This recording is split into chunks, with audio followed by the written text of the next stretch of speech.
In this video we're going to determine some exact values of trigonometric ratios. If we start with a right-angled isosceles triangle whose hypotenuse has got length 2 units, then the other two sides of the triangle have the same length because it is an isosceles triangle. And using Pythagoras' theorem, we can have x squared plus x squared must equal 2 squared. In other words, 2x squared equals 4, which gives me x must be equal to root 2. Because it's an isosceles triangle, we've got the other two angles must be the same, and they must add up to 90 degrees because we've already got a right angle inside the triangle. So each of those two angles has got to be 45 degrees, or equally pi by 4 radians. Now looking at this triangle then, we can now instantly write down exact values for the trigonometric ratios of 45 degrees. So for example, cos 45 is the adjacent divided by the hypotenuse is root 2 over 2, and sine 45 is the opposite over the hypotenuse, which is also equal to root 2 upon 2. Tan 45 is going to be the opposite over the adjacent, which is root 2 divided by root 2, which is equal to 1.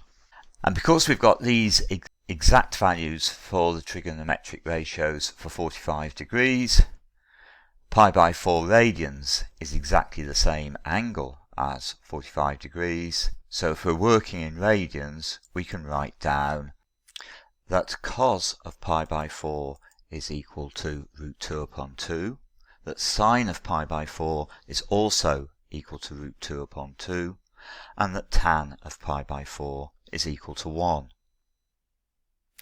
It is just worth noticing that the value 1 over root 2 is the same thing as root 2 upon 2. So it is possible for us to write sine 45 equals cos 45 equals 1 over root 2, or equivalently sine of pi by 4 equals cos of pi by 4 equals 1 over root 2. Now let's move on then to a different case. Let's consider an equilateral triangle whose sides are 2 units long. If we drop a perpendicular down from one vertex to the middle of the opposite side, we obtain two congruent right-angled triangles, each with an angle of 60 degrees and an angle of 30 degrees. The distance A to M is 1 unit, so we can now certainly say that using Pythagoras, that 2 squared is equal to 1 squared plus h squared. So that gives me h squared equals 3, so h must be root 3. We can now obtain the exact values for the trigonometric ratios of 60 degrees. We've got cos 60 is the adjacent divided by the hypotenuse inside the right-angled triangle consisting of A, B and M. So the adjacent is 1, the hypotenuse is 2, so we've got cos 60 must be a half. Sine 60 is the opposite over the hypotenuse, which is h divided by 2, which is root 3 upon 2. And tan 60 is the opposite over the adjacent, which is root 3 divided by 1, which is root 3. 60 degrees, of course, is exactly the same thing as pi by 3, so we can write these results as exact values for the cosine, sine and tangent of pi by 3. Using the same triangle, we can also, by considering the triangle ABM, determine the exact values of the trigonometric ratios for an angle of 30 degrees. So using the triangle ABM, cos 30 is the adjacent side divided by the hypotenuse. The side that's adjacent to the 30 degrees is h, so we've got cos 30 equals h divided by 2, in other words root 3 divided by 2. Sine 30 is the opposite divided by the hypotenuse, which is 1 divided by 2. And tan 30 is the opposite side divided by the adjacent side, which is 1 divided by h, which is 1 over root 3. And 1 over root 3 can be rewritten as root 3 upon 3. 30 degrees is the same as pi by 6 radians.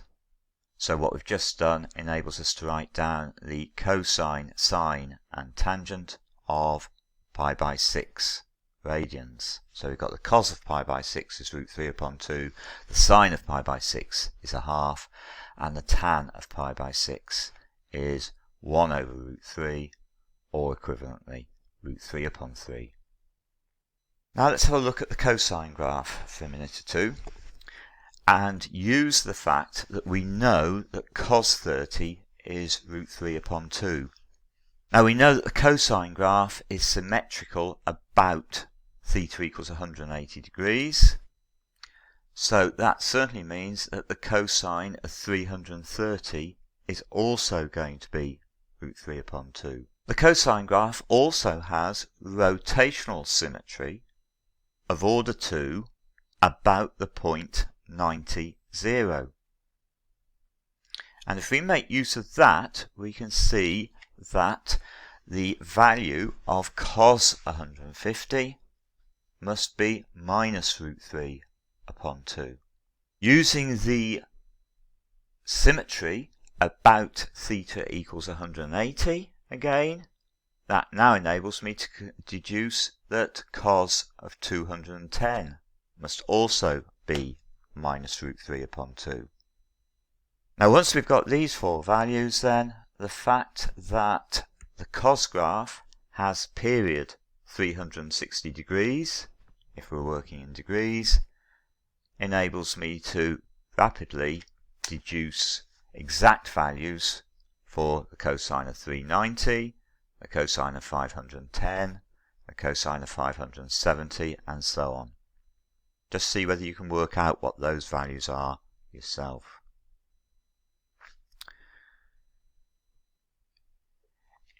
If we look at the tan graph, on the other hand, and make use of the fact we know that the tangent of pi by 3 is root 3, then, using the fact that the tan graph has rotational symmetry of order 2 about the origin, means that we can write that tan of minus pi by 3 must equal minus root 3. Making use of the fact that the tan curve has period pi radians enables us to make exact values of tan for 2 pi by 3, because 2 pi by 3 is just as minus pi by 3 add pi. So the tan of 2 pi by 3 is going to be minus root 3. 4 pi by 3 is just pi by 3 plus pi. So we can say that the tan of 4 pi by 3 is going to be the same as the tan of pi by 3, which is root 3. And we can do that for angles like 5 pi by 3, 7 pi by 3, and 8 pi by 3, etc. The table that we've got here simply gives a summary of all of the results that can be deduced from the exact values we developed by considering the isosceles right-angled triangle and by considering the equilateral triangle at the beginning of the presentation, together with the symmetry properties of the cosine, sine and tangent curves. That concludes our brief look at exact values of trigonometric ratios.